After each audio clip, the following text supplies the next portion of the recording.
Hello my wonderful friends, welcome back to my channel. If you're new, my name is Sarsana and today we are going to be talking about some books that I think is going to get me out of my Onyx Storm slump. I have been having a really hard time finding books that are going to make me feel something. Anything that I read is feeling mediocre to me. It's unfair for me to feel that way towards some of these books because I feel like if I didn't read them after Onyx Storm, I would have really enjoyed them. So right now I'm on the hunt to read books that are completed in a series or that are standalones.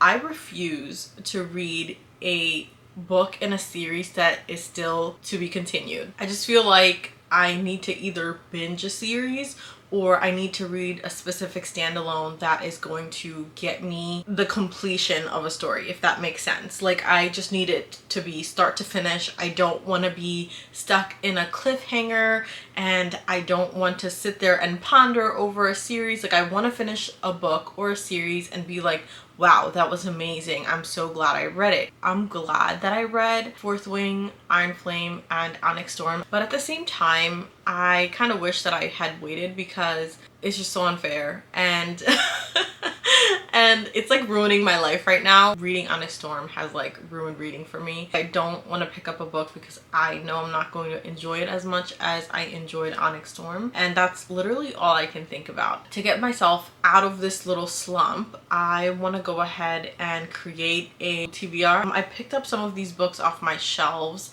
I have all of the copies in the series or most of it or the first one. I can pick up the rest or some of these are on KU so I can read them on there. But this is just kind of what I'm thinking. So let's get started. So the first two books I have here is Saving Six by Chloe Walsh and Redeeming Six by Chloe Walsh. I know that this is about Joey. After reading Binding 13 and Keeping 13, it was really hard for me to get myself back into that world because it was very traumatic. I've been really hesitant to get back into that series, but I think it's time because I really need to feel something, like anything besides for like about any books. So I think that this might get me out. And if you're not familiar with the Boys of Tommen series, the first two books, Binding 13 and Keeping 13, are about Shannon and Johnny. They are in the Tommen school. There is a lot of trauma, but like there's also a beautiful romance, and it's basically a contemporary romance. These are marked as YA, but I feel like it's not YA. It's sitting in the YA section at Barnes and Nobles, but it touches on so many important topics and such big topics that I wouldn't want my teenage daughter reading. This is an amazing series so far. I loved Johnny and Shannon's story. I loved seeing Shannon get stronger in Keeping 13, Johnny finding himself and just being a better version of himself, and it was just an amazing love story. But it's also about friendships, found family, just finding who you are and becoming stronger and loving yourself for who you are. I just think it's super meaningful. Saving Six and Redeeming Six is about Joey and Aoife. Joey and Aoife, we get introduced to them in Binding 13 and Keeping 13. Joey is Shannon's older brother. Joey went through even more trauma that Shannon had gone through. He was basically her shield, and after the traumatic event that happened in Keeping 13, I'm really scared to see what mindset Joey is going to be in. So I am really looking forward to getting back into this world and seeing how he is doing and how he finds his way, because I feel like his story is going to be even more gut-wrenching than Shannon's, but I'm here for it. Binding 13 and Keeping 13 are about Joey and Shannon. Saving Six and Redeeming Six are about Joey and Aoife, and there are a few more. The next one is Taming Seven. That is book 5. Taming Seven is about Gibbsy and Claire, and I think that there is going to be another book that is going to be coming out. I don't know if it's about the same couple, but they're like interconnected romances and there's like 2 books per couple. It's very bingeable. Don't let these books fool you. This book is about 500 pages and Redeeming Six is about over 700 pages. So these books are thick as heck, but they are on KU. But I loved the flop factor in this, so I'm really excited to physically read this. I've also been like listening to a lot of books on audio, not really reading physical copies because I've just been so busy. me. So I think it would be fun to just have a physical read as well. So this next book I have just kind of been putting off because I'm intimidated by the size of it. I'm very nervous to read it because it is supposed to be so awesome. What if I don't like it after reading Onyx Storm? Like, what if it doesn't give me those same vibes, and what if I miss out on those feelings from reading it for the first time? Because you can't read something for the first time again, you know what I mean? I have really high hopes for this, and that is Fairytale by Veronica Lancet. This is like a dark fantasy romance. It's set in August 1955. I love historical romances, especially with fantasy elements. Count me in. And just this cover is like a piece of art on its own. So I really want to read this book so badly. I'm like freaking myself out because I'm scared that I'm not going to enjoy it as much as I should, especially the first time around, because of how I'm feeling about Onyx Storm. So I don't know if this is the best palette cleanser, like if I should read a different genre and then I should get back into fantasy romance, because I tried a dark romance. I tried Butcher and Blackbird last month right after Onyx Storm, and it didn't help me. I mean, I feel like I didn't enjoy Butcher and Blackbird to the extent that I would have normally if I didn't read it as a palette cleanser. Part of me is like feeling like I'm setting myself up for failure. The next one I have here is The Poppy War by R.F. Kuang. I absolutely love R.F. Kuang's writing. I heard that this series is supposed to shatter our soul, and I'm ready for it. Shatter my soul, as long as you're going to put it back together, because this is a completed series. It's a trilogy. I don't have the other two books because I wanted to see how I felt about it. I read Babel by R.F. Kuang and I quite enjoyed it, and I really feel like I would enjoy this as well. There's war and political intrigue. It's like almost like a high fantasy. R.F. Kuang's writing is just absolutely lyrical. It is not even lyrical. What is the word I'm looking for? It's sophisticated. It's immersive. I just feel like I'm really going to love this. Let me read the back a little bit. So it says, when war orphan Rin aced the Keiju, the empire-wide test to find the most talented youth to learn at the academics, she surprised everyone. Test officials, the guardian, who wanted to marry her off and further their criminal enterprise, and even herself. But being a dark-skinned peasant girl from the south is not easy at Signgard, the most elite military school in Nikon. Targeted by rival classmates for her color, poverty, and gender, Rin discovers that gods long thought dead are very much alive, and that she possesses a lethal, unearthly power, an aptitude for the nearly mythical art of shamanism that could be the weapon the empire desperately needs. When Nikara is at peace, is its enemy and former occupiers, the Federation of Mugin, I don't know how to say it, bides its time, and a third Poppy War is just a spark away. Rin's shamanic powers may be the only way to save her people. Yet, as she discovers more about the god that has chosen her, the vengeful phoenix, she fears that winning the war may cost her humanity, and it may already be too late. Yeah, so this like sounds super cool. And in the back it says, peasant, student, soldier, goddess. Is she gonna be a goddess? Like, it just sounds so cool. This is literally right up my alley. And another book that I have been dying to read, and this is a standalone, so I'm so happy it's a standalone, and I've never read a book by this author before either, and I've just heard so many good things about her writing, and specifically this book. It is The Sword of Kaigen by M.L. Wang, and I know that this is like a war story about a mom who used to be an assassin or a warrior of some sort, and her story about saving her family or her son or something like that.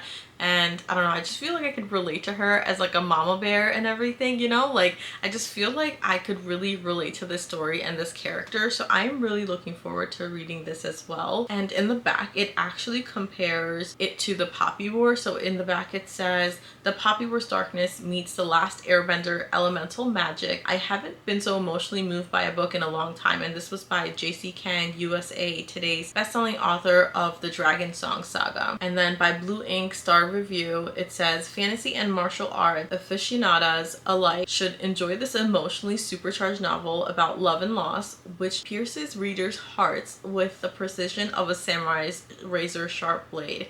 Damn, that is a review. Okay.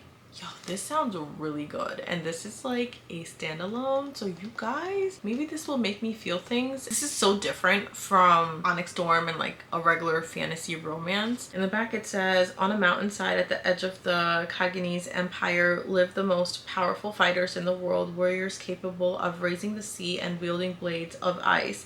For centuries, the fighters of the Kusanagi Peninsula have held the Empire's enemies at bay, earning their treacherous bit of land the name the Sword of Kagan. Born into Kusanagi's legendary Matsuda family, 14-year-old Mamoru has always known his purpose: to master his family's fighting techniques and defend his homeland. But when an outsider arrives and pulls back the curtain on Kagan's alleged age of peace, Mamoru realizes that he might not have much time before he has to become the fighter he was bred to be. Even worse, the empire he was born to defend might stand on a foundation of lies. Misaki told herself that she left the passions of her youth behind when she married into the Matsuda house. Determined to be a good housewife and mother, she hid away her sword, along with everything from her days as a fighter in a faraway country. But with her son asking questions about the outside world, threat of invasion looming on the horizon, and her frigid husband grating on her nerves, Misaki finds the fighter in her clawing its way back to the surface. When the winds of war reach their peninsula, will the Matsuda family have the strength to defend their empire, or will they tear each other apart before the true enemies ever reach their shores? This sounds really interesting, and there's like no magic in it from what I can tell. So I think that this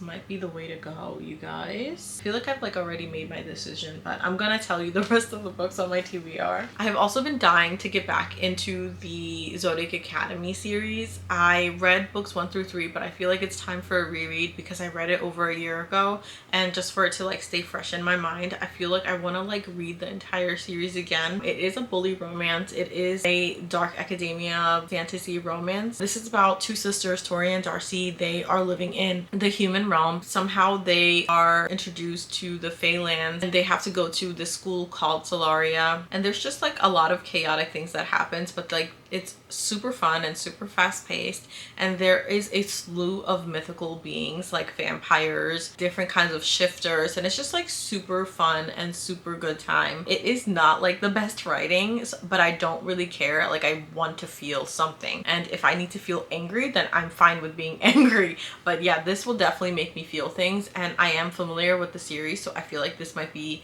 a good way to get over my hump over Onyx Storm, because this is like a 9-10 book series including like novellas. This will definitely keep me busy for a very long time, but it is a commitment because these books, this one's like a few hundred pages, but they just get bigger and bigger. The text just gets smaller and smaller, and you could see it as you like continue reading the physical books. Like, it just gets smaller and smaller, and it's insane. Like, I think the last book is like 13 or 1400 pages or something like that. Right now I don't know if I want to read a big book including like a 9-10 book series. And then the next book that is on my TBR is Acadia by Carrie Lake. This book is a dark academia teacher-student relationship. I'm super drawn to it. Like, right now, if you can't tell by like my vibe of like my choices in books, I am craving something dark and mythical, and I feel like this is going to give me those feelings. Literally, like, the FMC, she goes to Dracula University. It's also about her trying to find out something about her mom's illness that she had passed away from, I think,